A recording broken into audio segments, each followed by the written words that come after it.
আজ রাত ১টায় শাহজালাল আন্তর্জাতিক বিমানবন্দর থেকে এমিরেটস এয়ারলাইন্সের এক ফ্লাইটে ঢাকা ছাড়বেন প্রধান উপদেষ্টা ডক্টর মোহাম্মদ ইউনূস। মঙ্গলবার রাজধানীর ফরেন সার্ভিস একাডেমিতে আয়োজিত এক সংবাদ সম্মেলনে এই তথ্য নিশ্চিত করেছেন তার উপপ্রেস সচিব আবুল কালাম আজাদ মজুমদার। বিস্তারিত শাহাদাত রিফাতের রিপোর্টে। ছাত্র জনতার গণবিপ্লবের মুখে আওয়ামী লীগ সরকার পতনের পর গত ৮ আগস্ট বাংলাদেশের দায়িত্ব নেয় অন্তর্বর্তী সরকার। এরপর থেকে দেশ ও দেশের বাইরের নানামুখী চ্যালেঞ্জ মোকাবেলা করছেন প্রধান উপদেষ্টা ডক্টর মোহাম্মদ ইউনূস।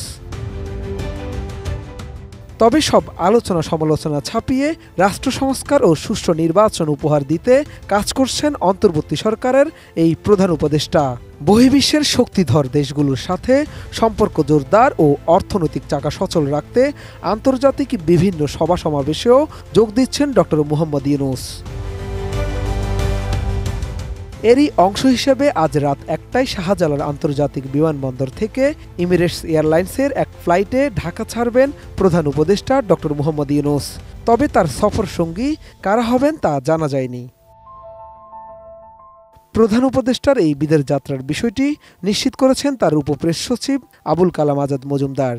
মঙ্গলবার রাজধানীর ফরেন সার্ভিস একাডেমিতে আয়োজিত এক সংবাদ সম্মেলনে তিনি বলেন, মিশরের কায়রোতে ১১তম D8 শীর্ষ সম্মেলনে যোগ দিতে আজ রাতে ঢাকা ছাড়বেন প্রধান উপদেষ্টা ডক্টর মোহাম্মদ ইউনূস। মাননীয় প্রধান উপদেষ্টা আজকে রাত্রে মিশর যাবেন D8 সম্মেলনে যোগ দেওয়ার জন্য রাত ১টায়। এখানে বাংলাদেশ ছাড়াও আরও বেশ কয়েকটি দেশের সরকার প্রধান এই শীর্ষ সম্মেলনে যোগ দেবেন। তাদের মধ্যে রয়েছে ইন্দোনেশিয়া, তুরস্ক, ইরান এবং পাকিস্তান। এছাড়া মালয়েশিয়ার শিক্ষামন্ত্রী মালয়েশিয়া সরকারের প্রতিনিধিত্ব করবেন এবং নাইজেরিয়ার সরকারের উচ্চ পর্যায়ের একজন প্রতিনিধি এই সম্মেলনে নাইজেরিয়া সরকারের প্রতিনিধিত্ব করবেন। রিগেল এম্পোরিয়াম হানিবার্ড অফারে জিতে নিতে পারেন ইন্দোনেশিয়ার বালিতে স্বপ্নের honeymoon. Investing in youth and supporting small medium enterprise, shaping tomorrow's economy শীর্ষক এই সম্মেলনে যুব সম্প্রদায় ও ক্ষুদ্র মাঝারি উদ্যোগের উপর গুরুত্ব দেওয়া হবে।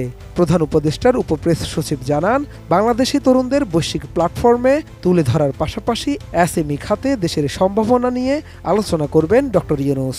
অর্থনৈতিক উন্নয়নে এসএমইসগুলো খুব গুরুত্বপূর্ণ ভূমিকা রাখে।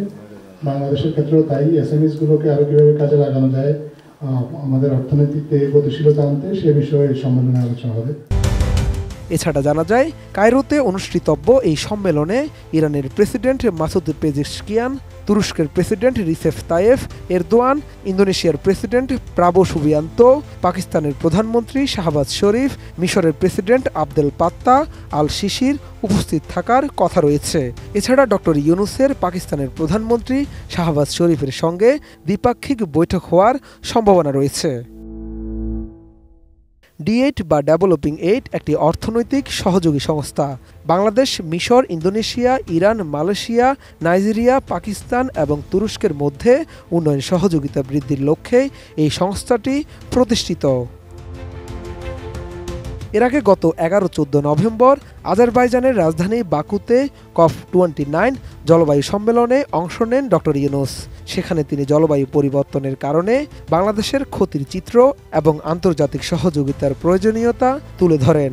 সেই সাথে জলবায়ু ঝুঁকিপূর্ণ দেশ হিসেবে বাংলাদেশের দাবিগুলো বিভিন্ন ফোরামে জোরালোভাবে উপস্থাপন করেন তিনি। শাহাদাত রিফাত, ATN নিউজ, ঢাকা।